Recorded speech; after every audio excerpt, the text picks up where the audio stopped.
Welcome to Missouri Sports Talk. I'm your host, Cameron Staley.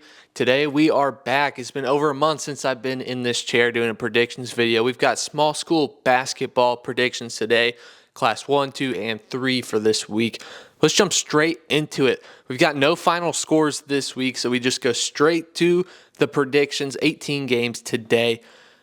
Wheatland versus Climax Springs is where we'll start off. I will go with Wheatland in this one.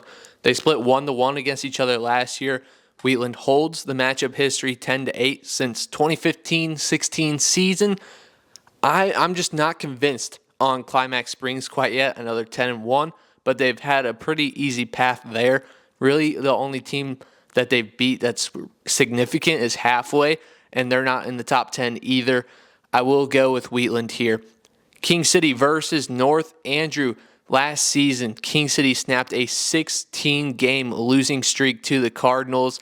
They're only allowing 36.4 this year. Just fell out of the top 10 rankings. I expect them to be in the bubble area this whole entire season, maybe even ranked. I think King City wins this one. Bunker versus Higbee in Harrisburg at the Ramey Mid-Missouri Invitational Shootout. I'll take Bunker in this one. They're the number one team in Missouri in Class 1, scoring 70.1 points per game. Got to go with the undefeated Eagles. Brunswick versus Warrenton. You may be questioning why this one is on the board because Warrenton is 4-8, but that's because Brunswick is playing 4 classes up in this one.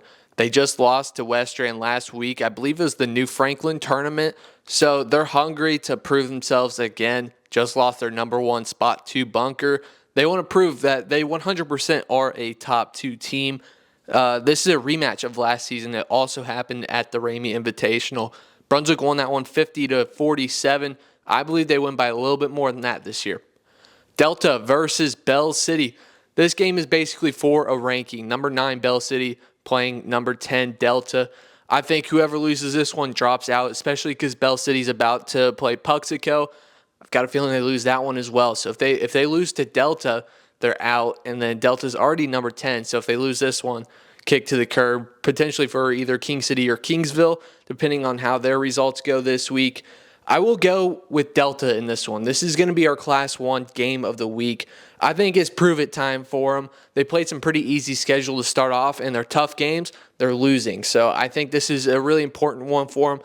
They're scoring 75.4 a game, but like I said, I feel like that's a little inflated right now.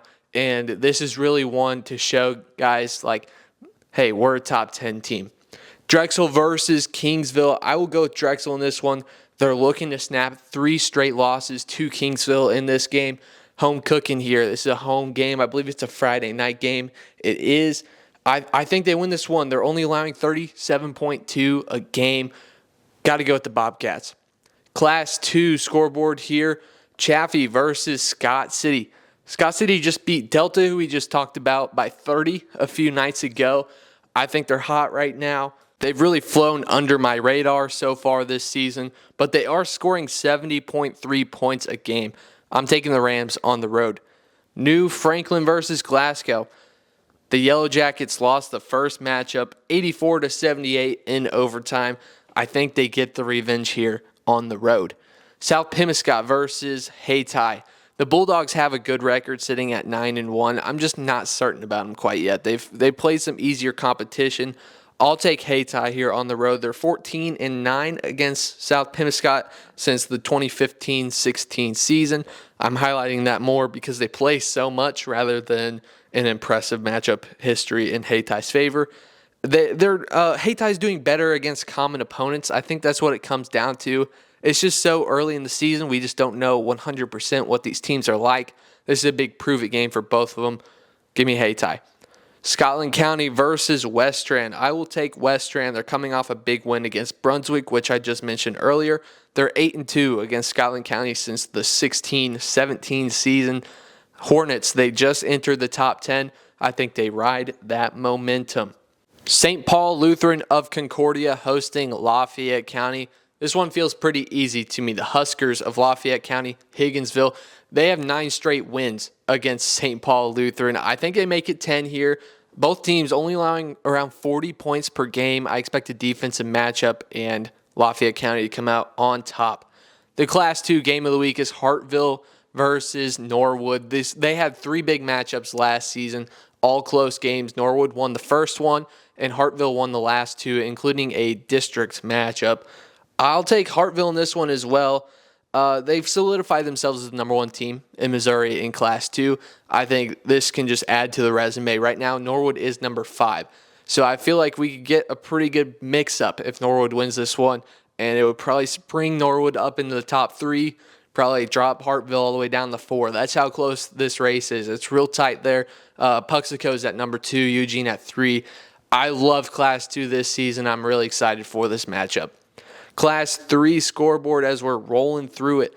Bell versus Dixon. This is going to be our Class 3 game of the week. Both of these teams are scoring at a high clip, 68 or more per game. I think that Bell is playing for a ranking in this one. We've got Dixon, I believe, at number 9. I think they swap if Bell wins it. I will go with the Dixon Bulldogs, though, to win this one. Mid-Buchanan versus Bishop LeBlanc. It's been a down season for LeBlanc, but Mid-Buchanan, they are looking good. I think they've got a potential for a finals run, a state championship run. They would play Principia, though, and I don't think that's a win at all. Principia, they're number 2 in the country. I know this is my first video back, so not everybody watching is going to know that. We do have a team in Missouri that's number 2 in the country, and for some reason they find themselves in Class 3. You tell me why that makes sense. But Mid-Buchanan, that's not what they're worried about right now. Bishop LeBlanc, they're scoring 71.8 a game. I think they roll through this one pretty easily. Montgomery County versus South Callaway. This is not the 24-25 Montgomery County Wildcats. They're a little down this season after losing 3 big players, including Clayton Parker at D1 Morehead State. He's actually playing a pretty good amount, so shout out to Clayton, continuing that college career, playing really well his freshman year. I'll take South Callaway in this one. This is an interesting team. When they're hot, they're hot. You know, they have some shooters, but when those shooters aren't playing well, they just kind of fall apart.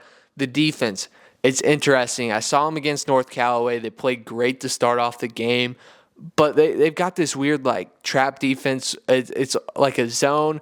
They leave a shooter or 2 open, and then, like, everybody swarms. So when it's not working, it really falls apart. They are allowing 59.1 a game.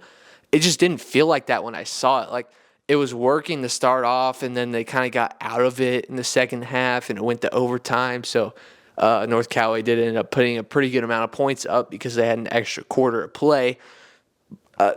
South Callaway is just a weird team to me. I do think they win this one, though. North Callaway versus Russellville. I'll take North Callaway in this one. I think they need to take advantage of Russellville's defense. The Indians are allowing 60.1 a game. You do not want to be allowing 60 a game. I think this team with North Callaway, they've got some bigger guys with Jamarion and Jake. They've got some shooters with Dalton and Austin. I think as long as the shooters are there and they're playing big in the post, they should win this one by a pretty good margin.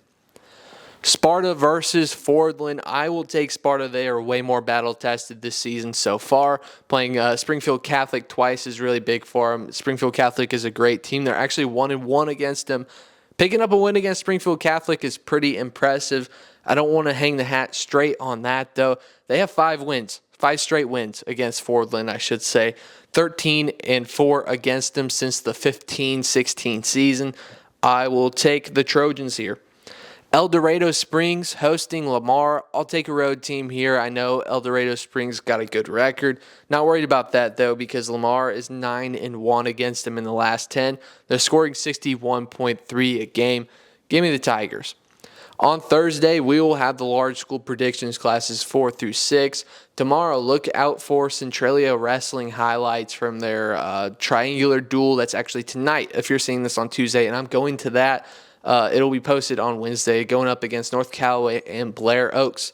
That's all we got for today. This has been Missouri Sports Talk. We'll see you next time.